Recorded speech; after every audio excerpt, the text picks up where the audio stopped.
원주시의 솜방망이 징계가 논란입니다. 공무원이 본인 명의로 편의점을 운영하며 금지된 영리 행위를 해왔고 원주시가 이 같은 사실을 파악했는데 징계는 가장 낮은 견책이 나왔습니다. 영리 행위 없는 가벼운 겸직만으로 환경미화원을 해고했던 걸 감안하면 형평성을 잃었다는 지적이 나오는데요. 해당 공무원은 시장의 최측근 비서관입니다. 권기만 기자가 보도합니다. 원주시가 임용 이후에도 편의점을 운영하며 영리 행위를 해온 시장 비서관에 대해 견책 처분을 내렸습니다. 영리 업무 겸직 금지 의무를 위반한 공무원에게 내릴 수 있는 가장 약한 처벌입니다. 원주시는 해당 비서관이 잘못을 인정하고 그동안 편의점 영업을 중단하기 위해 노력한 사실을 감안해 징계 수위를 정했다고 밝혔습니다.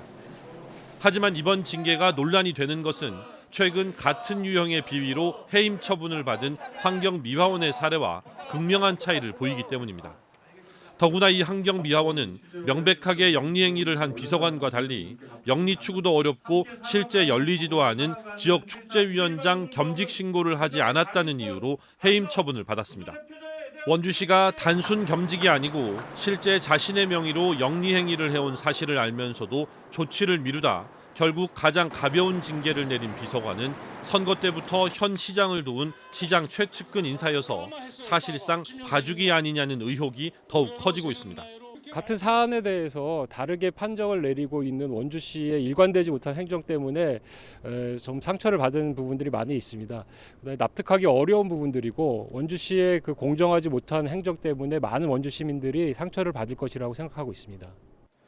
야당 시의원들에 이어 일부 여당 시의원들까지 이번 징계 결과를 두고 형평성 문제를 제기하고 있습니다.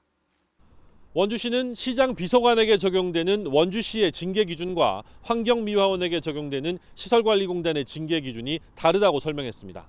하지만 가장 가벼운 징계인 견책과 중징계인 해임 사이의 큰 틈을 설명하기에는 궁색하기 짝이 없는 변명에 불과해 보입니다.